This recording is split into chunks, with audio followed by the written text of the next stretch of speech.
The GEEK Files, 2026, February 2nd, Burnaby. So there I was in Edmonton the spring of '86. Now thinking about this, I don't remember how I found my jobs. It would, because this is pre-internet days, this is pre-word processor days. So it had to have been through either the trade papers or magazines, the newspapers, or Canada Manpower. Canada Manpower still ran pretty good job referrals, which meant appointments. I would have had to have had my resumes written out in long form, then taken into someone and had them typed up, and then printed, photocopied. So a lot of effort went into making a resume. This was not a easy thing. And it's landlines. You're on landlines and answering machines. Remember going out to the international airport. At that time, there's a company out there that had the contract for doing Canada's military aircraft. They were doing the A6 Sabres and Hercules, the heavy maintenance on them. I remember doing a tour. This guy asked me, "Can you drill out a rivet?" And I'm going like, "Yeah, and I can bend and form the sheet metal and weld and blah, blah, blah, blah." I'm a fully trained AME, because these guys didn't do that. They had basically semi-skilled labor. This is the military, how the military fixes the aircraft. In Canada, they have semi-skilled labor that does specific tasks, trained to do specific tasks, and then they have an inspector come along and inspect it. I never heard back from them. I wound up, Edmonton still had a municipal airport, and I wound up down there.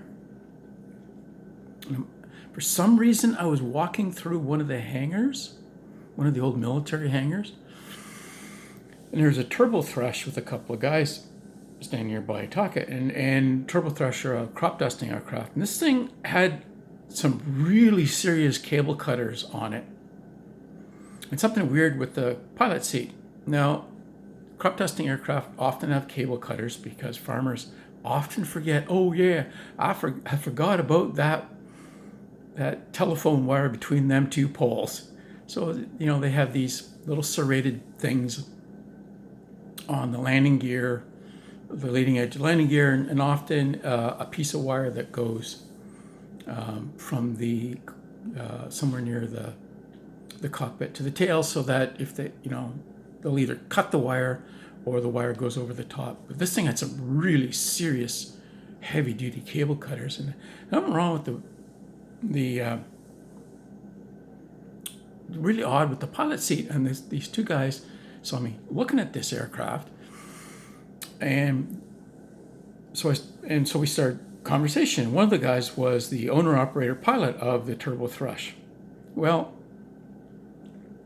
turns out that in the winter, this is '86, he was going down to Mexico and spraying cartel marijuana fields with paraquat on contract for the U.S.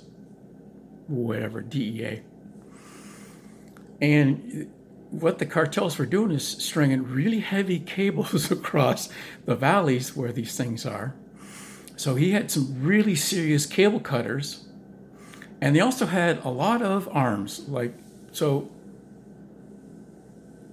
legally in Mexico, I think there's only one place in the whole country you can legally buy a firearm, but so he had a big piece of steel behind the pilot's seat as armor, because he was getting shot at by AK-47s and whatever else they had down there as he flew over spraying their paraquat fields. The other guy turned out to be Rene, and I don't remember Rene's last name, but he and his partner Donna had R&D aviation in Leaf Rapids in northern Manitoba. And Rene had just bought an Otter on wheels and had a set of floats that came with it, and he needed someone to drive the floats up to Rice Lake in Manitoba. He was going to fly the otter up there and then have it up there. So he hired me as an apprentice to do that, to meet him in Rice Lake to swap the aircraft, the otter, over to floats. So I took his 4x4 with all the floats, otter floats loaded on it, and drove down the Yellowhead and through Saskatchewan, through Red Earth and Carrot River and up to the Paw and to Rice Lake. We swapped the aircraft over there, and then I drove up to Thompson, and then 250 miles north on a gravel road from Thompson, Manitoba to Leaf Rapids, passing Norway House. Now, Norway House is a reserve. It's a dry reserve, and you know that you're passing it because the turnoff that's into the reserve, about 30 yards either side of the turnoff on both sides of the road, is lined with beer and liquor bottles because it's a dry reserve. You can be drunk on the reserve, but you can't have alcohol. So they would go down to Thompson, load up, drive back up, get drunk, and drive on to the reserve. Oh, man. Yeah. So I spent the summer of '86 in well, the mining town of Leaf Rapids, working for R&D Aviation